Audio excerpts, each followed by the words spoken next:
Dan eh, kita sudah dapat 6 poin nih, Yos. Kita lihat klasemen grup C ini memang gila, ini sangat-sangat gila ya. Jepang 16 poin. Praktis satu kemenangan lagi sudah pasti lolos lah dengan 19 poin. 19 poin kan, ini 19 poin. Di bawahnya ada Australia 7 poin dan Indonesia 3 sampai nomor 6 ini, sampai Bahrain ini 6 poin. Kalaupun Bahrain sapu bersih atau Cina ya terbawah itu sapu bersih, kita sapu bersih itu 19 poin. Kalau Jepang sudah 19 poin, kita nggak akan geser Jepang. Jadi praktis Jepang satu kali kemenangan lagi, dia sudah hampir pasti lolos. Tapi kamu melihat, Jos, persaingan di grup C ini, Indonesia sekarang di peringkat 3, walaupun peringkat 3, 4, 5, 6 ini poinnya sama. Kamu melihat gimana nih, Jos? Praktis kemarin memang ya setelah laga Indonesia itu kan Australia, Bahrain dengan Australia ini juga jadi perhitungan kalau nanti kita di kelas akhir.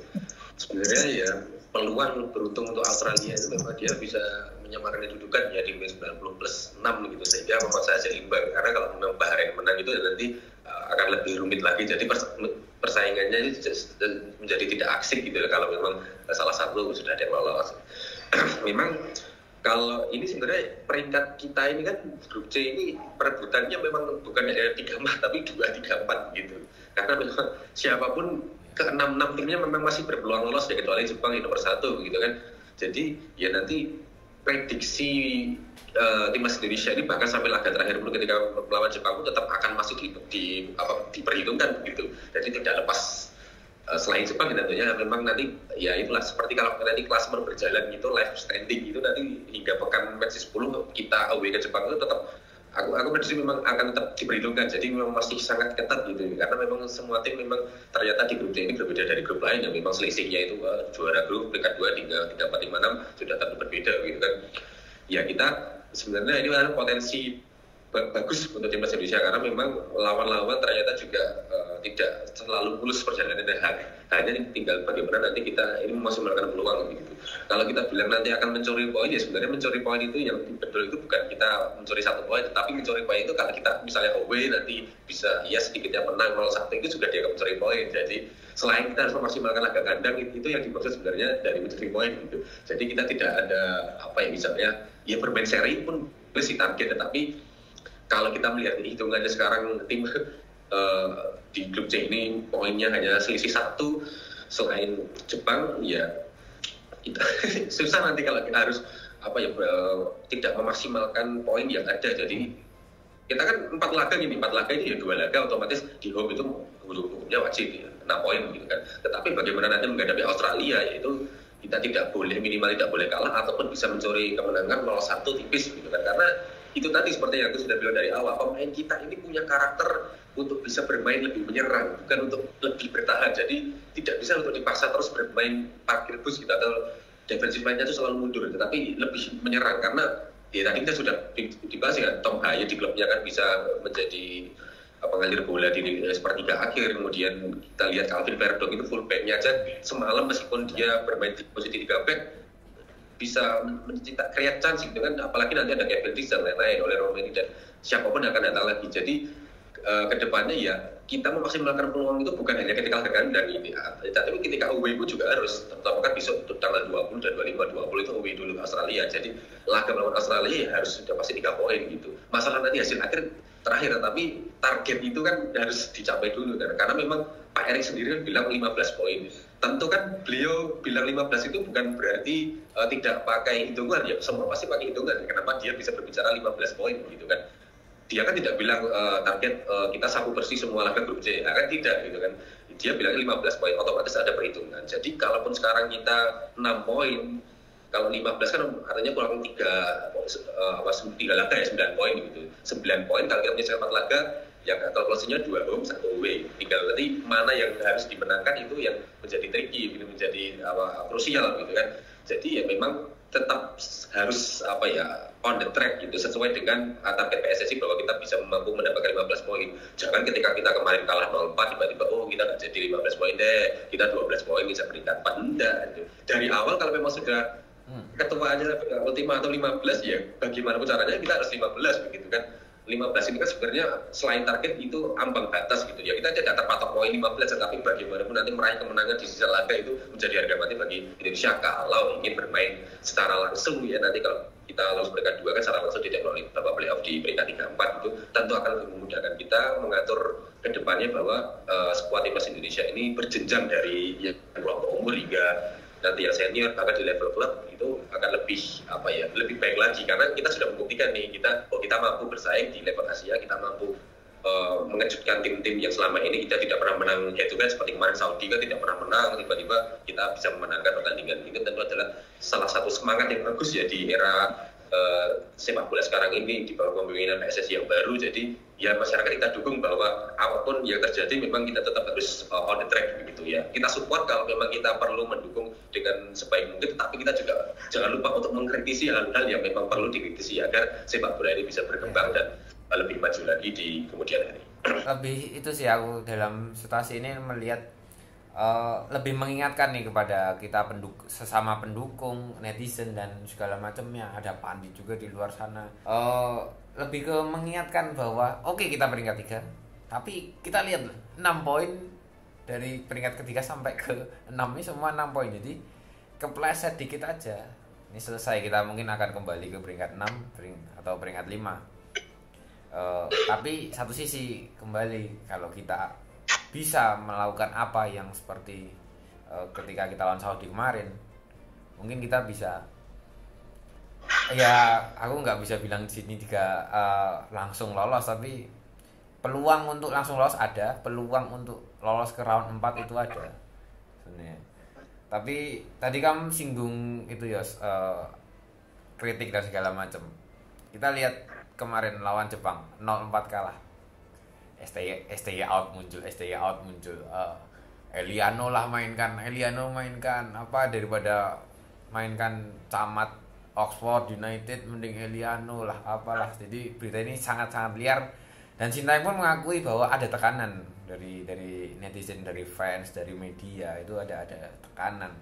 Tapi begitu ada tekanan, dia kembali dengan kembali bisa keluar dari tekanan lah. Tapi kita lihat sebelumnya, September ya, Saudi, Australia kita imbang, wah langsung pujian tinggi-tinggi. Tapi begitu dipuji tinggi, kita lawan Cina habis kalah. Begitu lawan Jepang, kita masih dapat pujian, lawan Jepang kita kalah dan banyak hujatan, banyak kritikan, akhirnya baru muncul lagi. Tapi kamu Yos, pesan-pesanmu agar kita selalu memberikan memasukkan kritik seperti apa Yos kepada timnas Indonesia ini? Iya, memang plot twist-nya kan sebenarnya kemarin di STY kan ada tekanan ya, wah ini STY out ya itu, kalau adalah Saudi jadi pertaruhan nanti ada evaluasi gitu, orang mikirnya langsung nanti bakal diganti pelatih yang baru gitu. Tetapi ternyata memang justru ini kan ya karakter pelatih itu kalau dapat tekanan sudah di ujung tanduk nanti tiba-tiba menang ya, menang juga gitu. Nanti otomatis ya nanti siapapun mengkritik, yang fans FOMO, pandit atau bahkan pengamat sepak bola gitu yang bilang harus mengundurkan diri atau siapa itu ada yang bilang kan ya tiba-tiba sekarang menang itu jadi ya nggak jadi mengundurkan diri deh gitu kan gitu. Tetapi poinnya bukan begitu, poinnya adalah ya kritik itu tadi penting, kritik kita masyarakat itu adalah tuh tadi ini kita sudah 6 poin, kita peringkat 3, tetapi kan selisihnya dengan peringkat 2 pun tidak jauh berbeda, jadi masih ada potensi kita nanti kalau menyungsep, kalau menang ya kita nanti akan semakin tinggi begitu kan. Jadi kritik-kritik ini yang harus dibangun adalah sesuai dengan jalannya timnas Indonesia. Betul memang Sintayong itu masih on the track ya, kalau dia dari awal menargetkan peringkat 3-4 untuk bisa lolos, ya ini masih pada jalurnya begitu. Tapi ketika beliau memang di 2 laga sebelumnya ketika kalah lawan China 2-1 kemudian 1 poin lawan Bahrain kan langsung masyarakat itu mulai tidak percaya kepada Sintayong.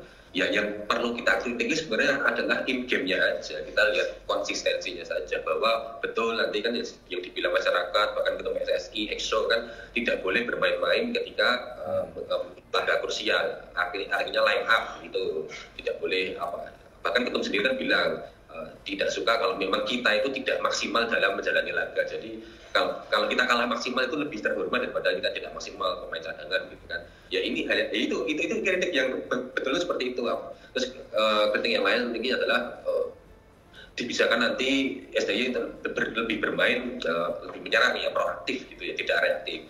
Apalagi tadi kan sudah disinggung, kalau kita sudah unggul kita tidak parkir bus tapi lebih mengendalikan possession, itu kan akan sangat membantu kita untuk kebaikan timnas gitu. Masyarakat perlu mengkritik, yaitu tujuan keseimbangan gitu. Jadi selain masyarakat yang hadir di stadion kan mereka menyaksikan, ya kita yang mungkin lewat layar kaca televisi ya tetap harus mengkritik juga, bahwa kritikan ini yang akan menjadi sama-sama membangun bagi timnas. Jadi tidak ada kata kritikan itu yang fungsinya untuk menghujat gitu. Yaitu biarlah mereka yang ada di golongan itu gitu. Tetapi kita GDR bola itu kan tidak mencerminkan karakter fans FOMO atau dan sebagainya, tetapi kita punya analisis sepak bola, kita punya insight sepak bola untuk benar-benar bahwa ini loh yang kita ingin.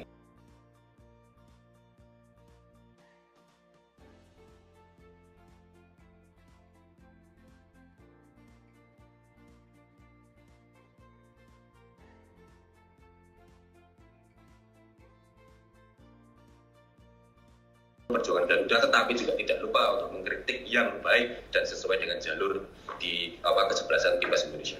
Memang betul ya, aku sangat setuju bahwa kita tugas kita sebagai fans selain mendukung menjadi kontrol ya daripada tim itu, dimana jangan sampai ini kita tahulah sudah lama sekali timnas junior kita sedikit naik, sedikit berprestasi, masalah star syndrome dan segala macam. Dan harapannya ini kesempatan kita untuk bermain di Piala Dunia. Oke, memang kita di sini memang punya harapan kita lolos ke Piala Dunia, tapi memang kita tidak berekspektasi sampai situ dulu. Kita lihat ke depan peluang sampai kapan, sampai kalau kita bisa lolos ke round 4, kita tetap harus berjuang game by game itu dulu. Tapi kembali lagi, kritik itu tugasnya memang untuk membangun tim. Kita lihat tadi sudah dijelaskan dinamika, kita sempat menyanjung bisa terlalu tinggi, akhirnya tim ini juga drop, dan begitu dikritik kembali akhirnya tim ini membuktikan. Mudah-mudahan mereka konsisten, dan kemarin Marcelino interview post matchnya juga bilang kita akan melakukan ini kembali di game-game berikutnya. Jadi mereka kayaknya sudah punya pakem motivasinya seperti apa, harus seperti apa di game berikutnya, di sisa laga 4 laga berikutnya. Mudah-mudahan ya timnas Indonesia bisa mendapatkan hasil yang diinginkan. Di sini aku belum bisa bilang kita harap ke Piala Dunia atau enggak, tapi terus fokus di tiap game, kalau bisa seperti kemarin. Oke. Tetap dukung timnas Indonesia, jangan tinggalkan merah putih. Kemarin aku juga lihat stadion sedikit sepi lawan Saudi. Mungkin mereka bagian yang tidak percaya, tapi kita di sini selalu percaya meskipun kita nggak ada di stadion. Oke, tetap bersama GR Bola. Jangan lupa like, comment, share, dan subscribe. Garuda siap mendunia. Ciao.